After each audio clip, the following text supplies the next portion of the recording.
अस्सलाम वालेकुम दोस्तों, आप देख रहे हैं Nasir Memon art and dye YouTube channel. उम्मीद है कि आप सब खैरियत से होंगे और मैं आज आप लोगों को सिखाने वाला हूँ ज्वेलरी ऑर्गेनाइज़र स्क्रीन स्टिक से कैसे बनाते हैं। ये चलते हैं विदाउट वेस्टिंग टाइम अपने प्रोजेक्ट की तरफ।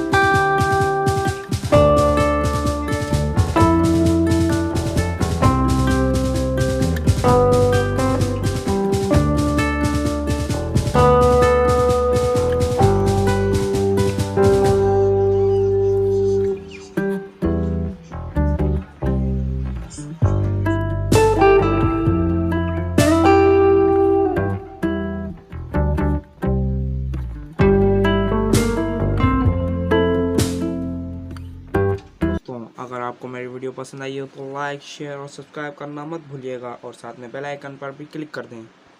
तो मिलते हैं नेक्स्ट वीडियो में इंशाअल्लाह।